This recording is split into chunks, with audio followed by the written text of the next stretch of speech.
Don't you dare walk away from me when I'm trying to save this family!" My sister Aubrey screamed across the dining room table.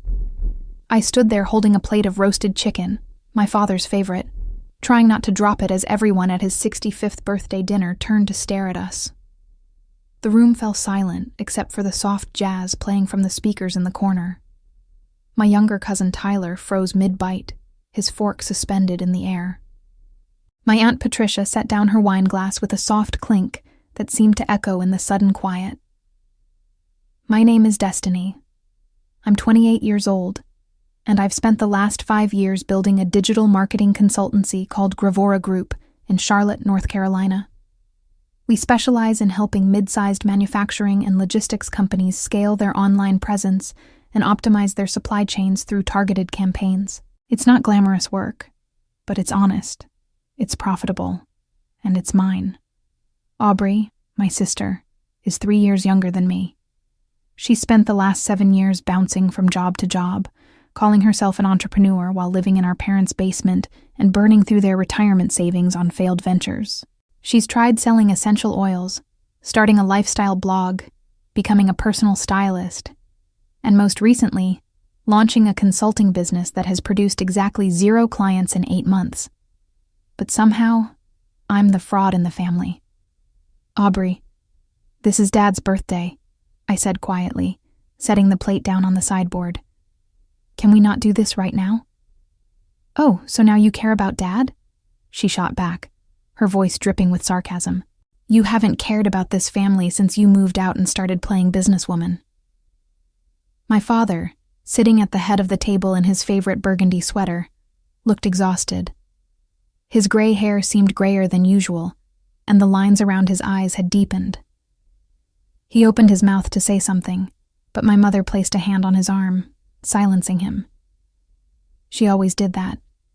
Always protected Aubrey from the consequences of her own behavior. I took a deep breath and introduced myself to the moment with the kind of calm I'd learned from years of client negotiations. "Everyone, I'm sorry for the disruption. My name is Destiny, for those of you who somehow forgot in the last 30 seconds, and I was just trying to bring Dad his dinner. But apparently, my sister has something more important to discuss." Aubrey's face flushed red. She was standing now, her hands braced on the table, her perfectly curled blonde hair bouncing as she shook with rage. "Don't try to make me look crazy. You're the one who's been lying to everyone for years." "What exactly have I been lying about?" I asked, keeping my voice level. "Your company!" She practically spat the words. "Gravora Group. What kind of name is that anyway? It sounds fake. It sounds like something you made up to impress people." I bit the inside of my cheek to keep from laughing. Gravora Group was a combination of the Latin words for gravity and growth, representing our mission to help businesses find solid ground and expand. But explaining that to Aubrey would be like explaining quantum physics to a toddler. "My company is very real," I said simply. "Prove it," Aubrey challenged, crossing her arms over her chest. "Prove to everyone here that you actually run a legitimate business and you're not just pretending to be successful to make me look bad." There it was. The truth buried under all the accusations and theatrics. This wasn't about my business. This was about her desperate need to tear me down so she could feel better about her own failures. "I don't need to prove anything to you," I said calmly. "But if it makes you feel better, I have tax returns, payroll records, client contracts, and a business license registered with the state of North Carolina. Would you like to see them?" "Those could all be faked," Aubrey said quickly, too quickly. She'd thought about this. She'd prepared for this moment. My Uncle Jerome cleared his throat uncomfortably. "Aubrey, sweetheart, maybe we should just enjoy dinner and talk about this later." "No." Aubrey's voice cracked with emotion. "Everyone needs to hear this. Everyone needs to know what she's really been doing." I watched her carefully, noting the way her hands trembled slightly, the way her eyes darted around the room seeking validation. She was scared, desperate, and desperate people did dangerous things. "What is it you think I've been doing?" I asked softly.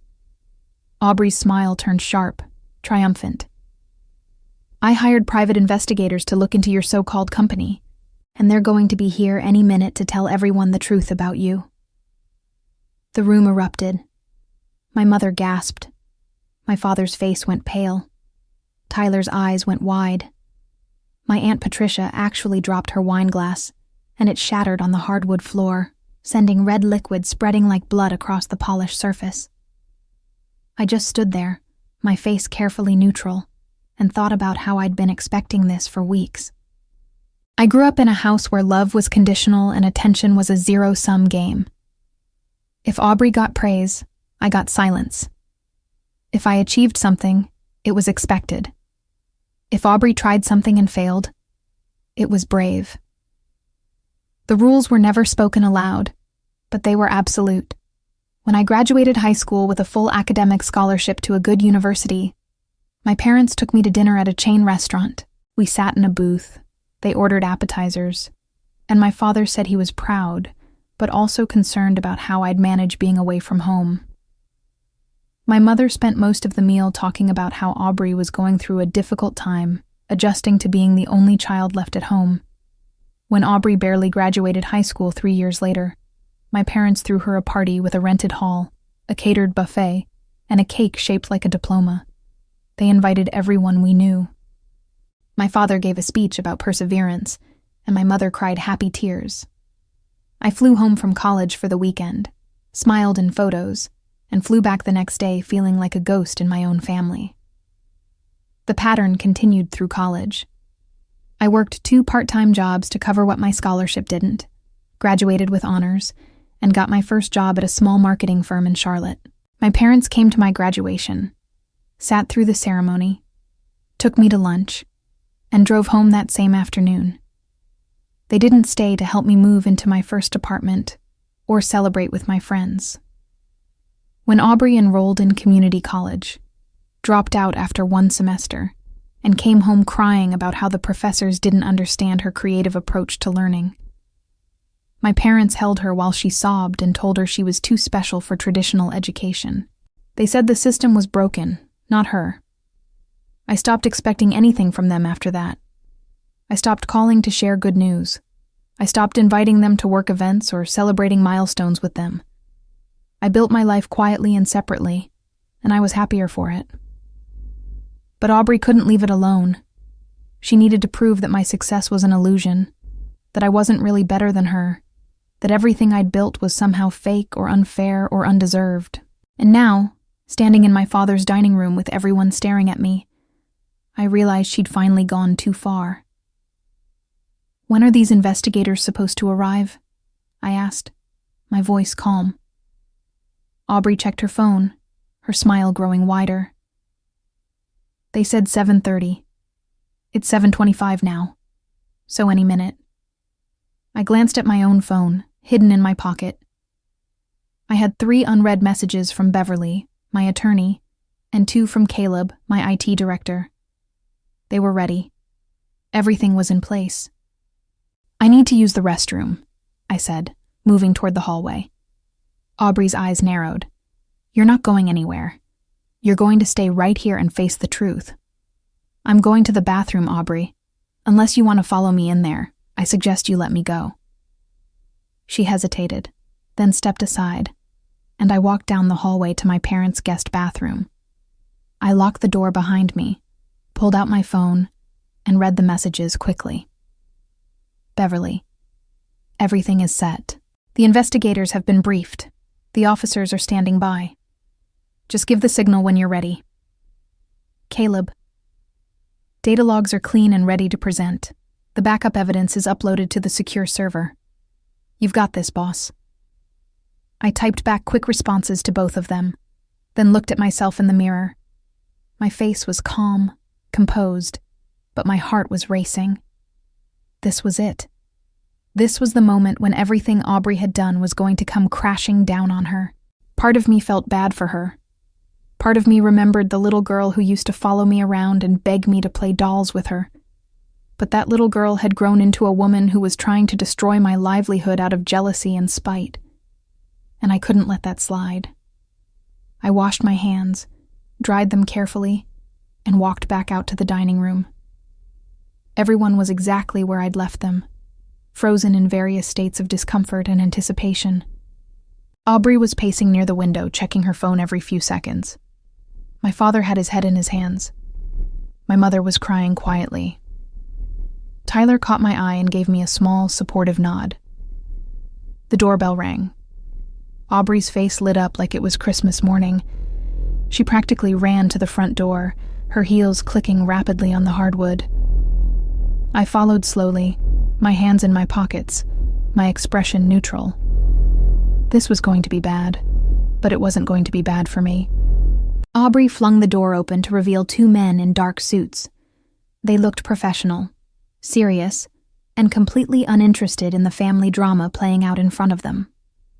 The taller one, a man in his late 40s with salt and pepper hair and sharp gray eyes, carried a leather briefcase. The shorter one, younger and stockier with a military bearing, held a tablet.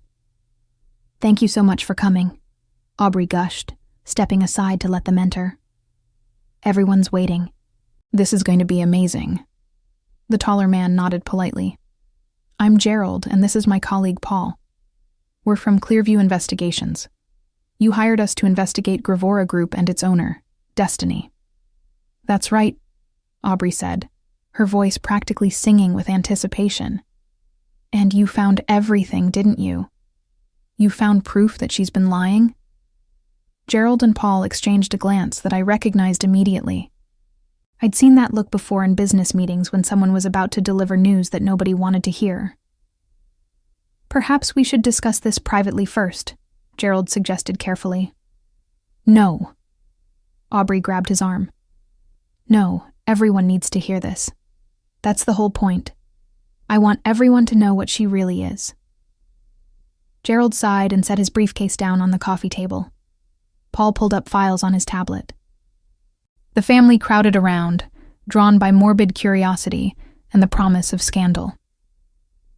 "As requested," Gerald began, his voice formal and detached, "we conducted a thorough investigation into Gravora Group.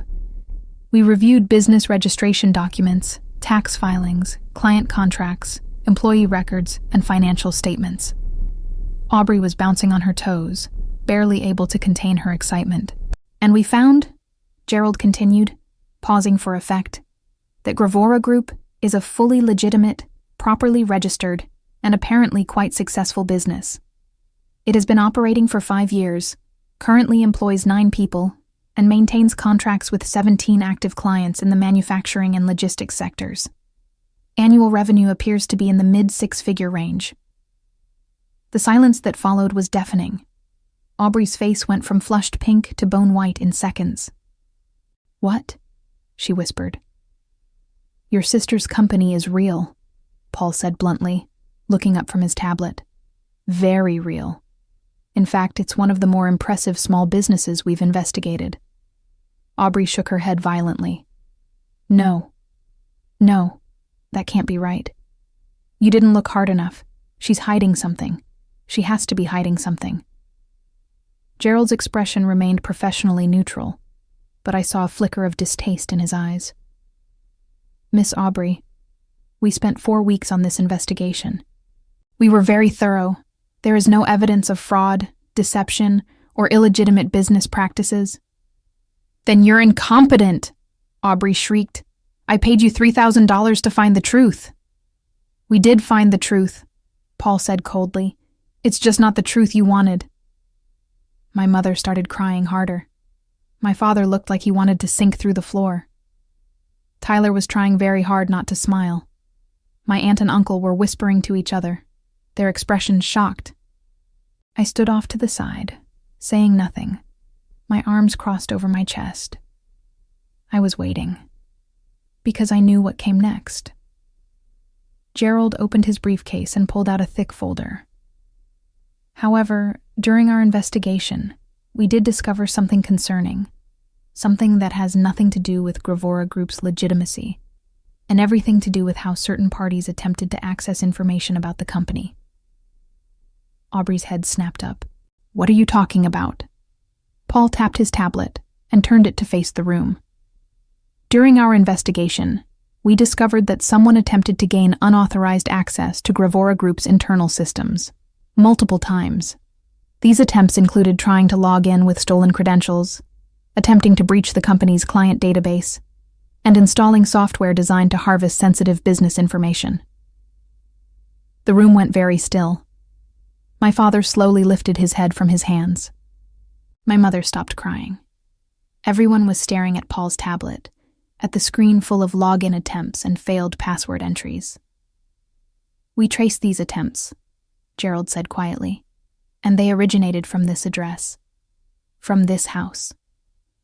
My father stood up so fast his chair nearly tipped over. "That's impossible. None of us would do something like that." "The attempts were made using login credentials created with Miss Destiny's personal information," Paul continued, reading from his tablet. "Name, date of birth, email address, even her college identification number. Someone went to considerable effort to impersonate her in order to access her own company's systems."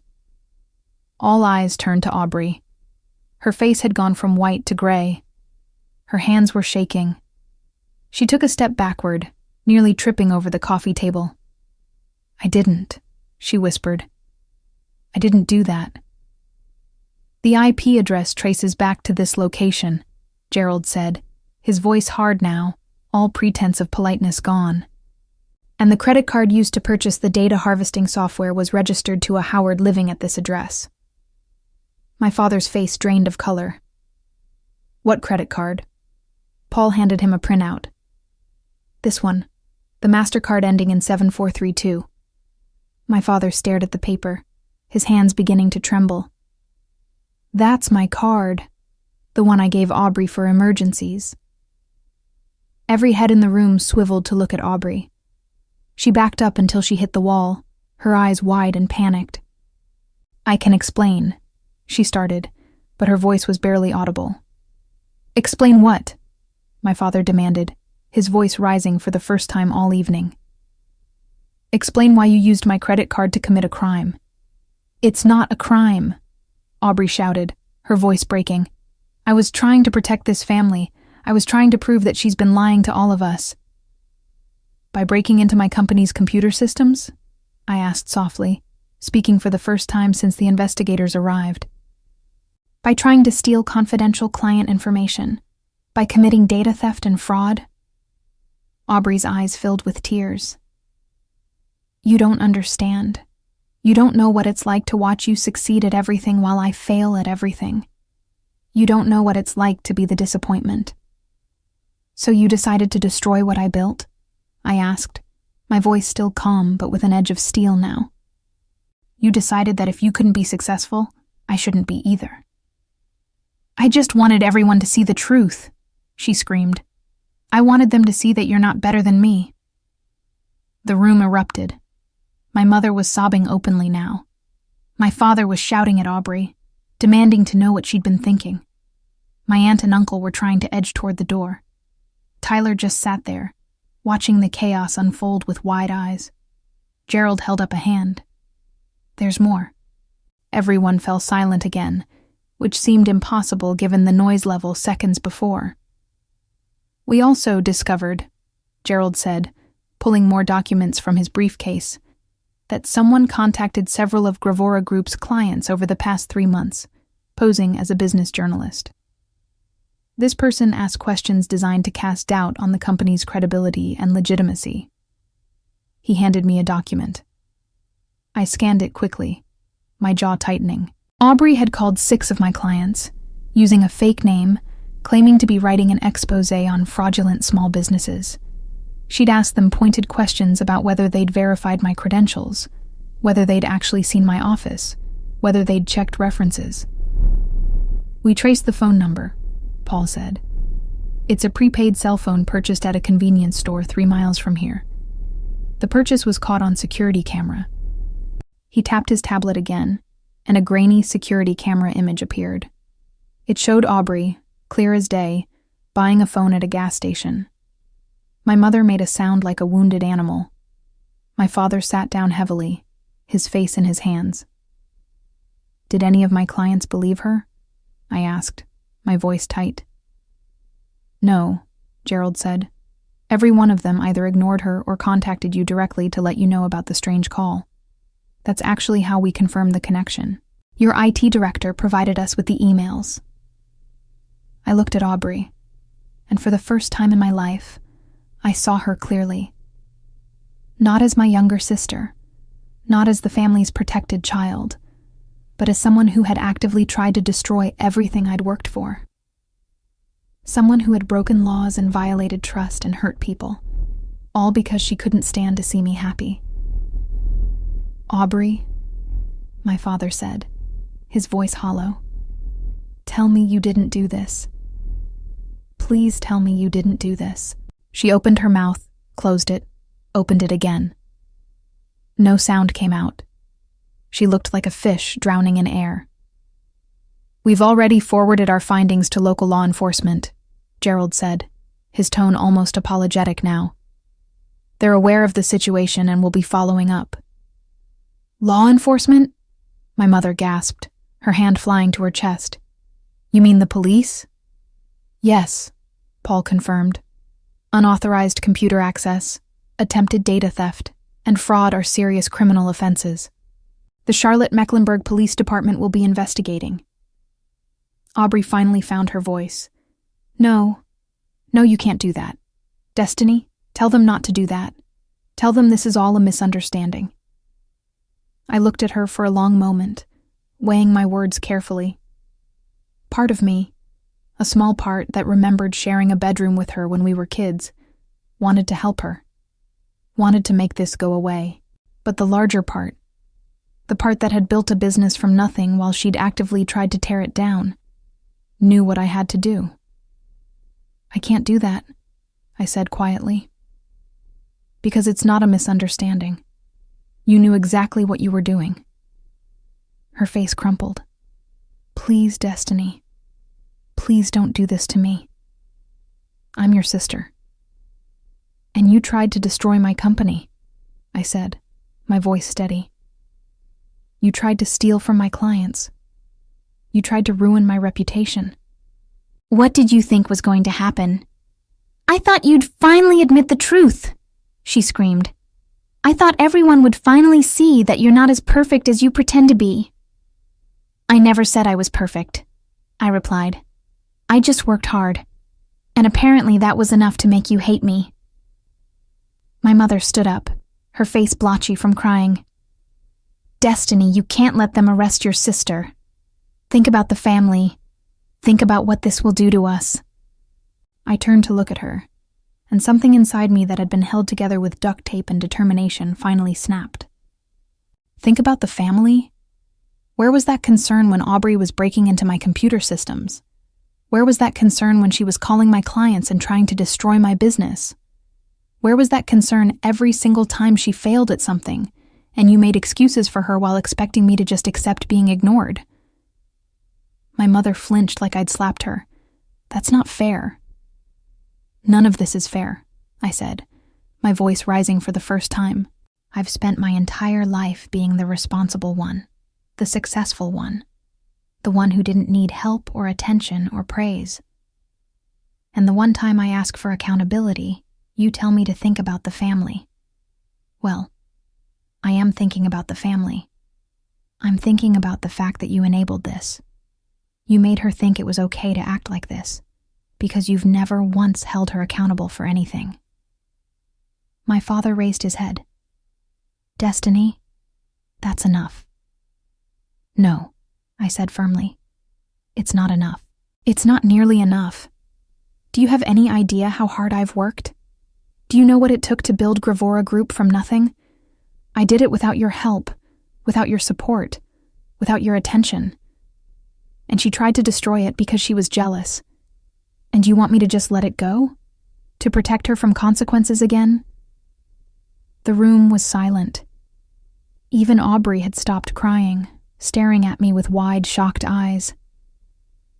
I'm done protecting people who won't protect me, I said.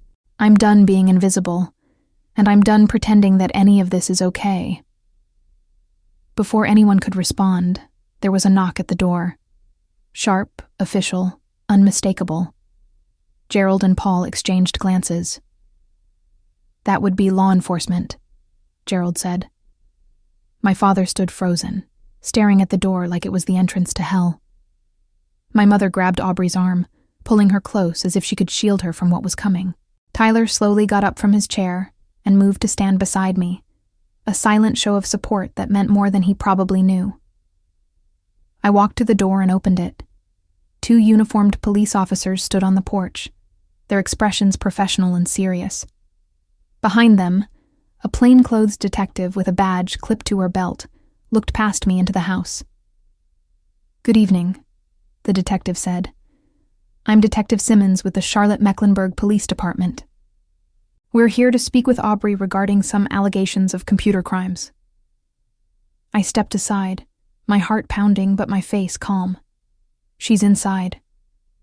The officers entered, and the room seemed to shrink around them. Aubrey pressed herself against the wall, her face sheet white, her whole body trembling. My father moved to stand between her and the officers, a futile gesture of protection. "Aubrey," Detective Simmons said, her voice firm but not unkind. "We need to talk to you about some unauthorized access to computer systems and some other related activities. You have the right to remain silent. Anything you say can and will be used against you in a court of law. You have the right to an attorney. If you cannot afford an attorney, one will be appointed for you." The Miranda warning hung in the air like a death sentence. My mother started crying again, harder this time, great gasping sobs that shook her whole body. My father's face had gone from pale to red, his jaw clenched so tight I could see the muscles jumping. "Wait," Aubrey said, her voice small and broken. "Wait, please. I didn't mean for any of this to happen. I was just trying to protect my family. I thought Destiny was lying to everyone. I thought I was doing the right thing." "You can explain all of that at the station," Detective Simmons said. "But right now, we need you to come with us." One of the uniformed officers pulled out a pair of handcuffs. The metal caught the light from the dining room chandelier, glinting cold and unforgiving. "Do you really need those?" my father asked, his voice cracking. "She's not dangerous. She's not going to run." "It's standard procedure, sir," the officer replied, not unkindly. "We'll make this as easy as possible." Aubrey held out her wrists, tears streaming down her face. The officer cuffed her hands in front of her body, the metal clicking closed with a sound that seemed to echo through the entire house. "Destiny," Aubrey said, her voice barely above a whisper. "Please, please don't let them do this. I'm sorry. I'm so sorry. I'll do anything. Just please make this stop." I looked at her, at my little sister in handcuffs, crying and begging, and I felt nothing. No triumph, no satisfaction, no revenge, just a deep, bone-weary exhaustion. "I can't make it stop," I said quietly. "You did this to yourself." The officers began to lead her toward the door. My mother tried to follow, but my father held her back. She reached out toward Aubrey, her face twisted with anguish. "We'll get you a lawyer," my mother called out. "We'll fix this. Don't worry, baby, we'll fix this." But even she seemed to realize how hollow those words were. As the officers escorted Aubrey out of the house, she looked back at me one last time. Her face was blotchy and red, her perfect hair disheveled, her mascara running in dark streaks down her cheeks. She looked nothing like the confident, smug woman who'd opened the door to the investigators 30 minutes ago. She looked destroyed. The door closed behind them, and the house fell into a heavy, suffocating silence. Gerald and Paul quietly gathered their papers and packed up their briefcases, giving the family privacy in the aftermath of the disaster. "We'll send you copies of everything," Gerald said to me as they headed for the door, "for your records and for any civil proceedings you might want to pursue." I nodded, not trusting my voice. They left, and it was just family again. But it didn't feel like family. It felt like the aftermath of an explosion. My father sank into his chair at the dining table, his birthday dinner forgotten and cold.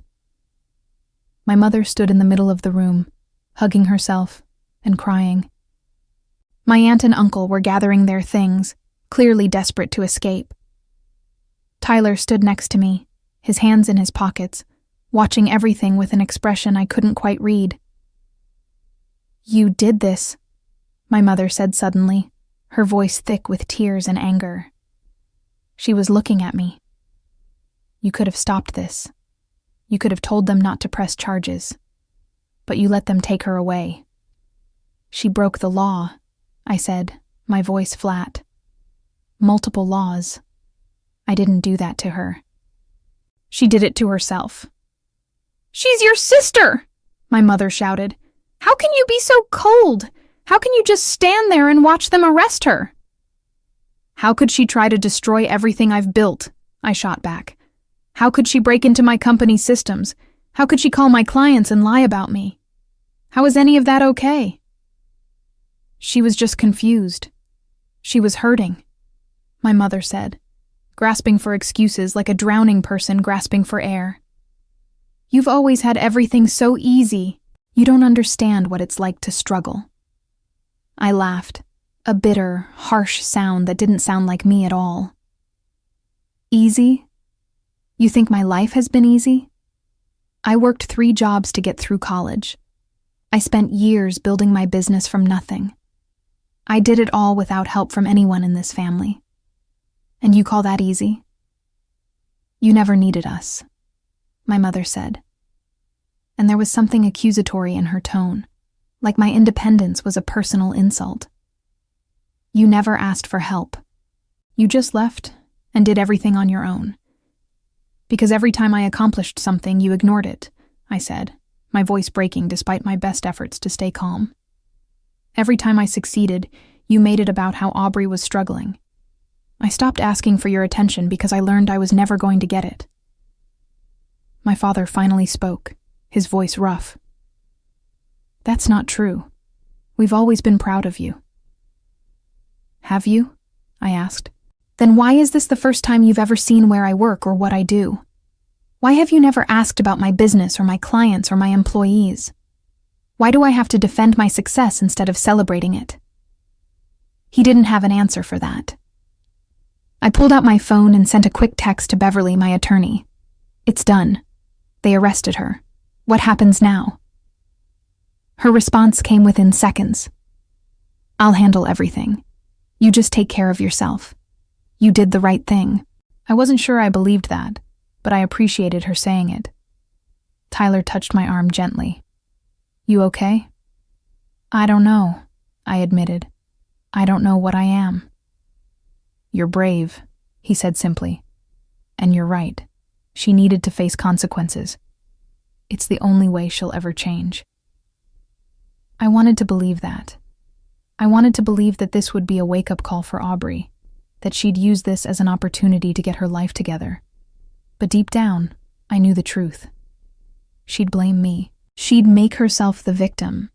And my parents would support that narrative because it was easier than admitting they'd enabled her for years. My aunt and uncle slipped out without saying goodbye.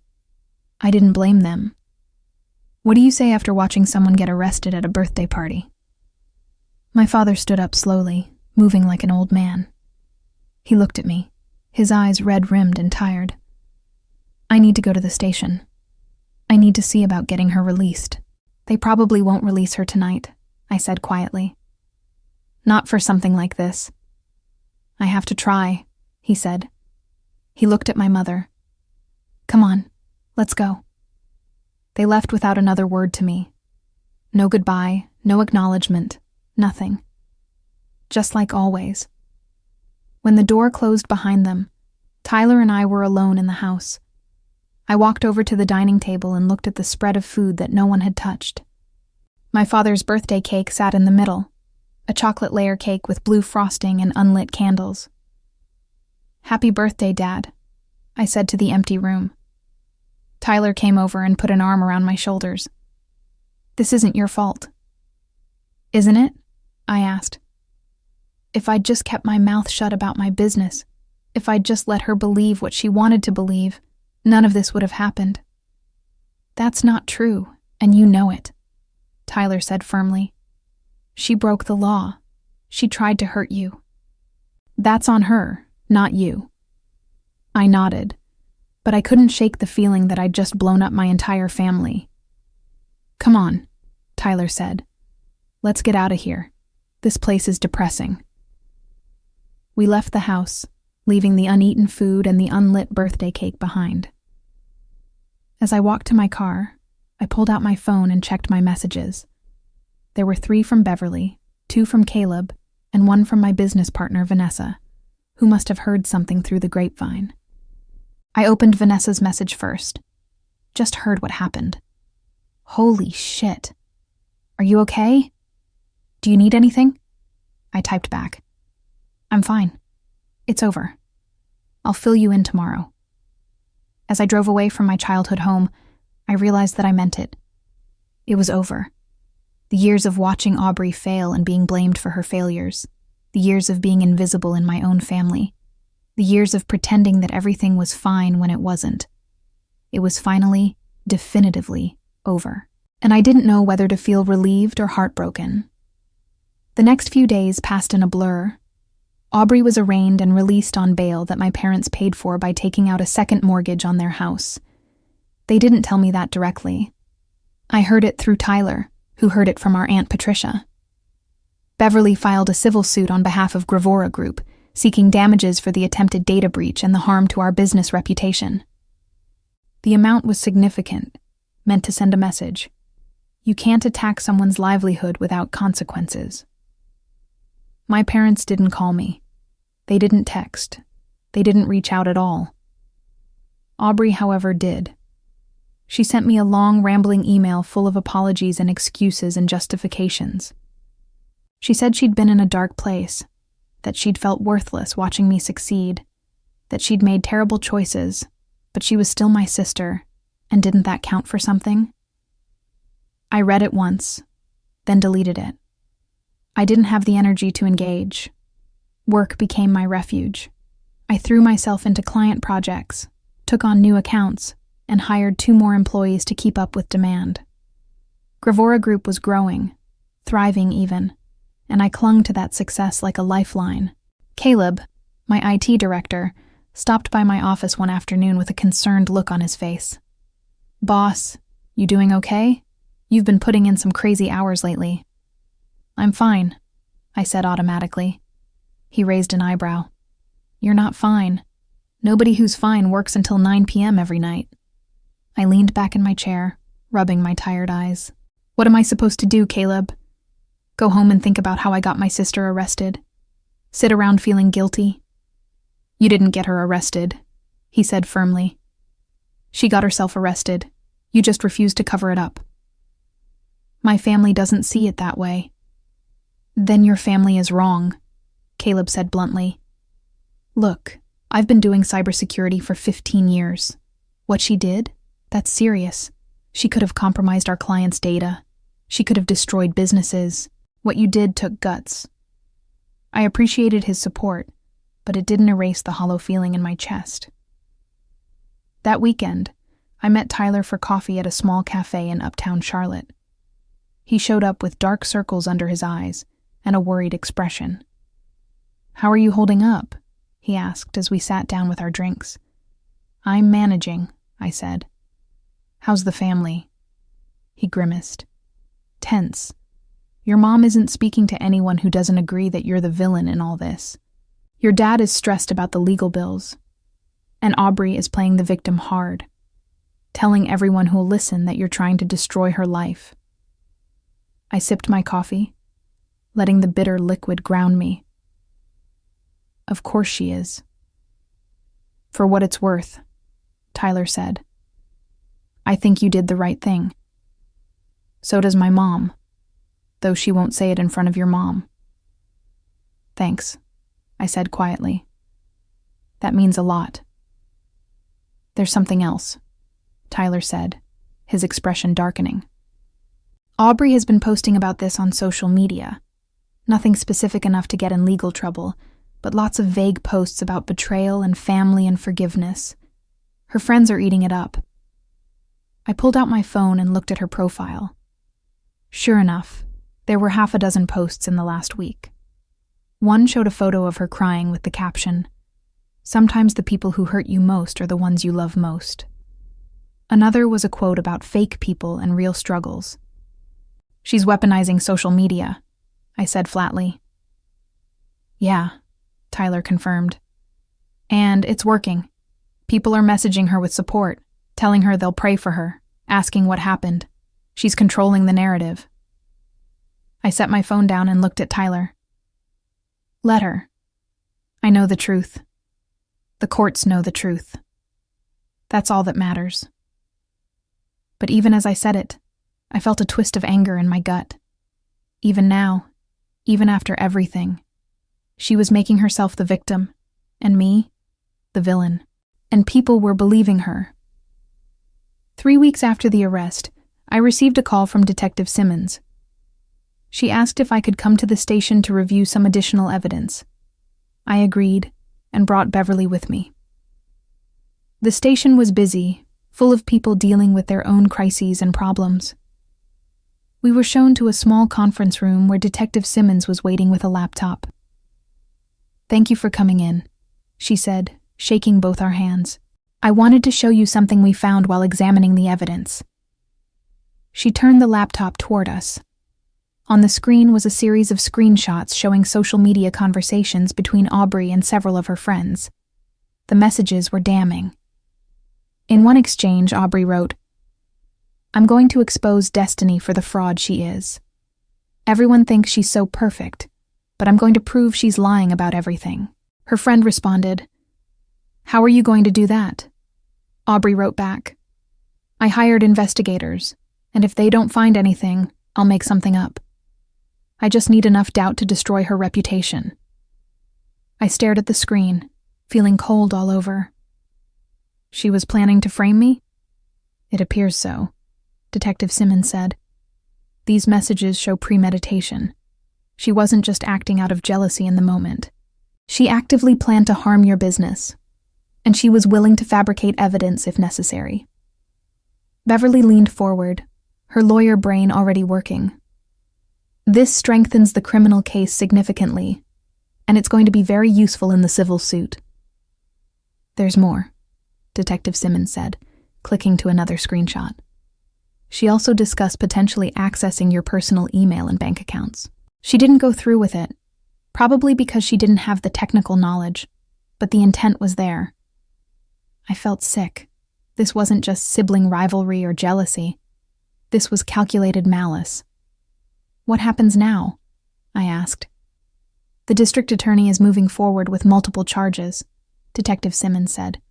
"Computer fraud, attempted identity theft, and conspiracy to commit fraud. With this evidence, we're looking at a strong case." As Beverly and I left the station, I felt numb. Part of me had wanted to believe that Aubrey's actions were a mistake, a moment of poor judgment. But seeing those messages, seeing the premeditation, and the willingness to destroy me completely, shattered any remaining sympathy I had. "Are you okay?" Beverly asked as we walked to our cars. "No," I said honestly. "But I will be." She squeezed my shoulder. "You're stronger than you think. And you're doing the right thing." I drove back to my office and tried to focus on work, but my mind kept drifting to those messages. I'm going to expose Destiny for the fraud she is. I'll make something up if I have to. My own sister had been willing to destroy me completely, and she'd only failed because she wasn't smart enough to cover her tracks. That night, I sat in my apartment and finally let myself cry. Not for what had happened, but for what I'd lost. I'd lost my family, or at least the illusion of one. I'd lost the hope that someday things might be different, that my parents might see me, that my sister might be happy for me. I'd lost the version of my life where I could have both success and family. And as much as I knew I'd made the right choice, it still hurt. The trial date was set for 3 months later. In the meantime, life continued in a strange, suspended way. I worked, I slept, I avoided family gatherings. My phone stayed silent. No calls from my parents, no texts from Aubrey. Just the occasional message from Tyler checking in. Gravora Group continued to grow. We landed a major contract with a regional manufacturing company that needed a complete digital overhaul. It was the kind of deal I'd dreamed about when I first started the business, the kind that would establish us as a serious player in the industry. Vanessa, my business partner, cornered me one afternoon as I was leaving a client meeting. She was 5 years older than me, a marketing genius who'd joined the company 2 years ago and quickly become indispensable. "We need to talk," she said, gesturing to a bench outside the office building. I sat down, already exhausted. "What's up?" "You," she said bluntly. "You're working yourself to death. You're putting in 70-hour weeks and you look like you haven't slept in a month. This needs to stop." "I'm fine," I protested. "You're not fine," Vanessa said firmly. "And I get it. You're processing a lot. But you built this company to have a life, not to hide from one." I stared at my hands, not sure how to respond. She was right, but I didn't know how to do anything else. Work was the only thing that made sense anymore. "Take a break," Vanessa urged. "Even just a few days. Go somewhere. Do something. Remember that there's more to life than this business." "The business is all I have," I said quietly. "That's not true," Vanessa said. "You have friends. You have Tyler. You have a whole life outside of your family, but you have to let yourself live it." I knew she was right, but it felt easier to bury myself in work than to face the gaping hole where my family used to be. 2 weeks before the trial, I received a call from my father. It was the first time he'd contacted me since the arrest. I almost didn't answer, but curiosity got the better of me. "Destiny," he said when I picked up, his voice heavy and tired. "We need to talk." "About what?" I asked, keeping my tone neutral. "About Aubrey, about the trial, about all of this." I waited, saying nothing. He sighed, a long, weary sound. "Your mother and I have been talking with Aubrey's lawyer. They're saying the charges are serious, that she could face jail time. Real jail time, Destiny, not just probation." "I know," I said. "Detective Simmons explained the potential sentences." "You could make this go away," he said, his voice almost pleading. "You could talk to the prosecutor. Tell them you don't want to press charges. You could save your sister." "She tried to destroy my business, Dad," I said, my voice steady despite the anger building in my chest. "She broke into my computer systems. She called my clients and lied about me. She was planning to frame me for fraud if she couldn't find real evidence. Why would I save her from facing the consequences of that?" "Because she's family," he said simply, as if that explained everything. "Family doesn't try to destroy each other," I replied, "and I'm tired of being the one who has to sacrifice everything to keep the peace. I didn't create this situation. She did." "She was struggling," my father said.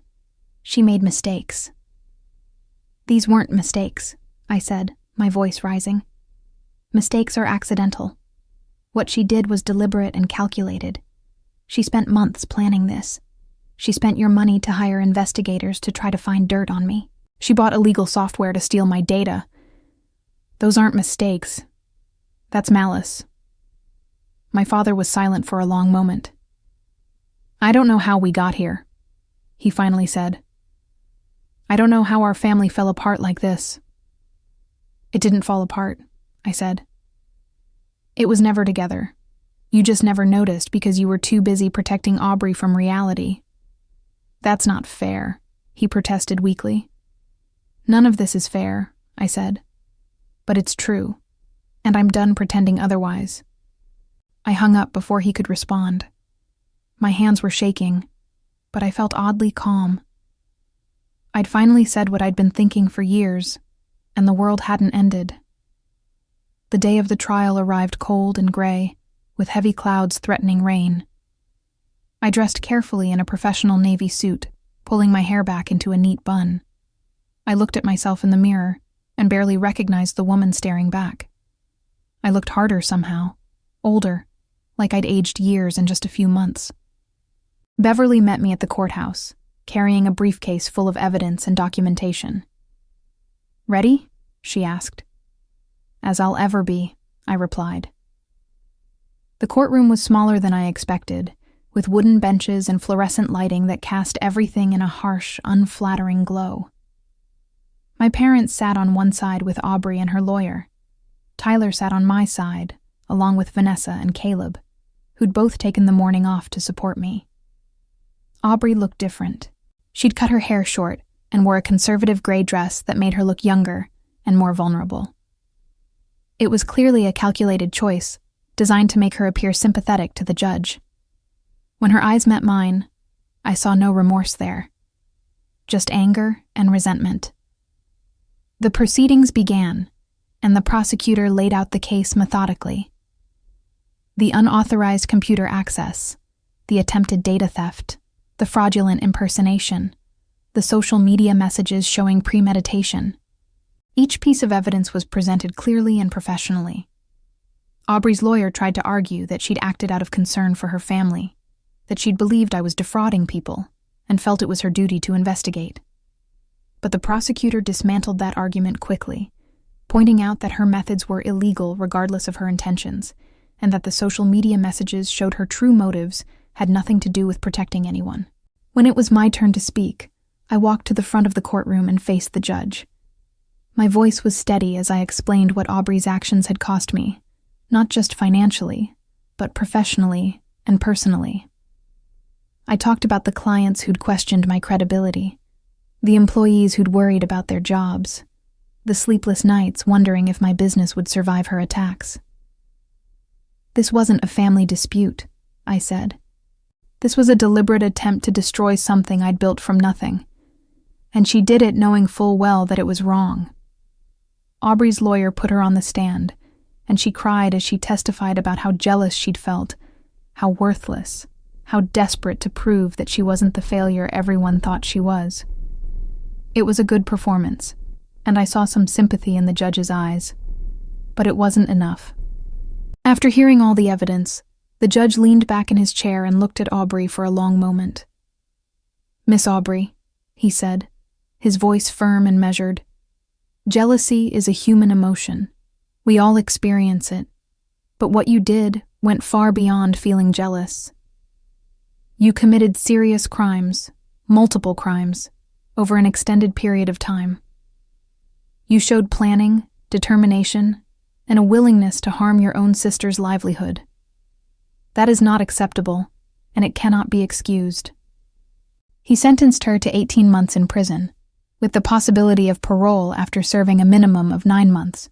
He also ordered her to pay restitution to Gravora Group in the amount of $75,000 for the damages she'd caused and the security measures we'd had to implement because of her actions. Aubrey sobbed as the sentence was read. My mother buried her face in my father's shoulder. My father just stared straight ahead, his face blank with shock. I felt nothing. No triumph, no satisfaction, no relief. Just an empty, echoing numbness. As the bailiff led Aubrey away, she looked back at me one last time. Her face was red and blotchy, her eyes swollen from crying. She mouthed something that might have been, "I'm sorry," or might have been, "I hate you." I couldn't tell, and it didn't matter. Outside the courtroom, my parents walked past me without a word. Tyler hugged me tightly, and Vanessa squeezed my hand. Caleb nodded approvingly and said, "Justice served." Beverly came over and placed a hand on my shoulder. "You did the right thing. I know it doesn't feel like it now, but you did." "When will it feel like it?" I asked. "I don't know," she admitted, "but it will. Eventually." Life after the trial settled into a new normal. Aubrey served her sentence in a minimum security facility. I heard through Tyler that she'd taken some classes and was working in the prison library. I didn't visit her. I didn't write. I needed the distance to heal. My parents and I maintained a strained, distant relationship. We exchanged brief messages on holidays. Nothing more. They made it clear they blamed me for what happened to Aubrey. I made it clear I wasn't going to apologize for protecting my business. Tyler remained my connection to the family. He'd text me updates, invite me to casual get-togethers with cousins I actually liked, and generally remind me that not everyone in my family was toxic. Gravora Group thrived. We moved to a larger office, hired 5 more employees, and expanded our services. The publicity from the trial, oddly enough, had brought in new clients who respected the fact that I'd stood up for my business and hadn't backed down. One afternoon, about 6 months after the trial, I was working in my office when Vanessa knocked on the door. "You have a visitor," she said, her expression unreadable. "Who?" I asked. "Your father." I felt my stomach drop. "Tell him I'm busy." "I think you should see him," Vanessa said gently. "He looks like he needs to say something." I sighed and nodded. "Fine. Send him in." My father walked into my office looking older than I remembered. His hair was completely gray now, and he moved slowly, like his joints hurt. He stood in the doorway for a moment, just looking at me. "Hi, Dad," I said, my voice neutral. "Hi, Destiny." He sat down in the chair across from my desk without being invited. "Your office is nice. This is a good space." "Thanks," I said. "What do you want?" He flinched at my bluntness. "I came to apologize." I leaned back in my chair, crossing my arms. "Okay. I'm listening." "I should have believed you," he said, his voice rough. "About your business, about your success, about everything. I should have seen what Aubrey was doing, and I should have stopped her. Instead, I made excuses for her and expected you to just accept being hurt. That was wrong." I waited, saying nothing. "Your mother doesn't agree with me," he continued. "She still thinks you should have handled this differently, that you should have protected your sister. But I've had a lot of time to think, and I realize now that we failed you. We failed you for years, and I'm sorry." "Why now?" I asked. "Why apologize now, months after everything fell apart?" "Because Aubrey is getting out next month," he said. "And I don't want her to come home thinking she's the victim in all this. I need to be honest with myself about what happened, and honest with her about her choices. And that starts with acknowledging what we did wrong as parents."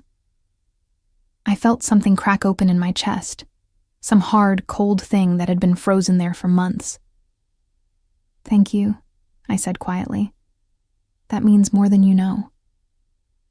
"I don't expect you to forgive us," my father said.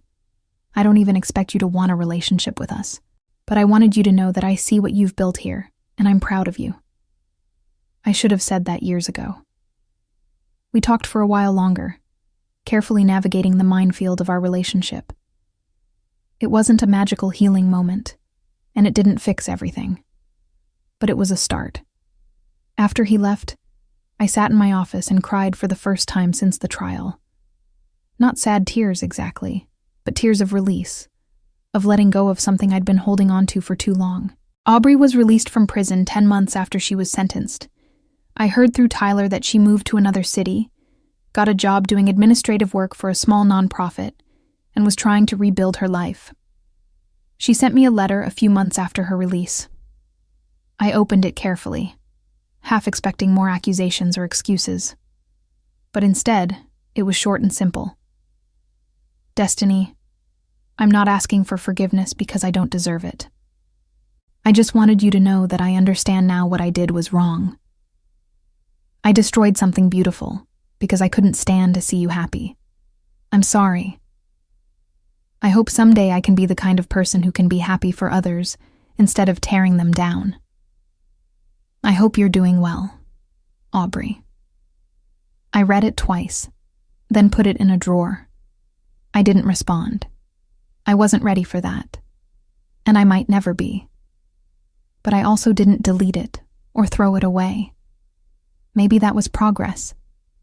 2 years after my father's birthday party, Gravora Group was thriving beyond anything I'd imagined. We'd expanded to 3 cities, employed 26 people, and had a client list that included some of the biggest names in manufacturing and logistics in the Southeast. I was sitting in a board meeting, presenting our quarterly results, when I realized something. I was happy. Not just successful, not just satisfied, but genuinely happy. I'd built something real and lasting. I'd surrounded myself with people who respected me and valued what I brought to the table. I'd created a life on my own terms, and I'd done it by refusing to let someone else's jealousy and malice define me. After the meeting, Vanessa pulled me aside. "You know what today is, right?" I thought for a moment. "Oh, it's the anniversary of the arrest." 2 years, she said. "Look how far you've come." I looked around the conference room, at the employees chatting and laughing, at the wall covered with awards and client testimonials, at the future I'd built from the ashes of my family. "Yeah," I said. "I guess I have." That night, I went home to my apartment, poured myself a glass of wine, and sat on my balcony looking out over the Charlotte skyline. I thought about everything that had happened. About the night those investigators walked into my father's house. About the handcuffs clicking closed around Aubrey's wrists. About the trial and the aftermath, and all the pain in between. I thought about the girl I'd been 2 years ago, desperate for my family's approval and willing to make myself small to avoid conflict. And I thought about the woman I was now, who'd learned that sometimes the only way to protect what you've built is to let the people who want to destroy it face the consequences of their actions. Aubrey had wanted to expose me as a fraud, to prove that my success was fake. Instead, she'd exposed herself as someone willing to commit crimes out of jealousy. The handcuffs she'd orchestrated for me had ended up on her own wrists, and while I didn't take pleasure in her downfall, I recognized it for what it was: a lesson in the consequences of letting envy consume you. My parents eventually came to understand, at least partially, what had happened. My father and I maintained a careful, distant relationship. My mother and I didn't speak. And that was okay. I'd learned that family isn't just blood. It's the people who show up for you, who support you, who celebrate your success instead of resenting it.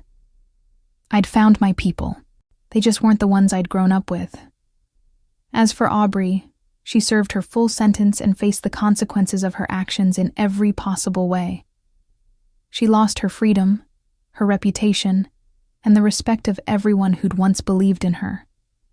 She struggled to find work after her release, bouncing from job to job as potential employers discovered her criminal record. The friends who'd supported her on social media during the trial disappeared when the reality of her crimes became public. She'd wanted to destroy my life, but in the end, she'd destroyed her own. And while I felt a distant sadness about that, I also recognized that it was entirely self-inflicted.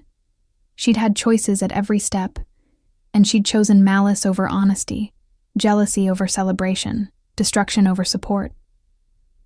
Those choices had natural consequences, and no amount of crying or apologizing could erase what she'd done. I reflected on the whole journey, on the moment those handcuffs clicked around her wrists, on the way her face had drained of color when she realized she'd played herself. It wasn't the revenge I'd planned, because I'd never planned revenge at all. But it was poetic, undeniable, and final. She'd spent so much energy trying to tear me down that she'd forgotten to watch her own foundation crumble beneath her. And in the end, justice didn't need my help. It just needed her to keep being exactly who she was.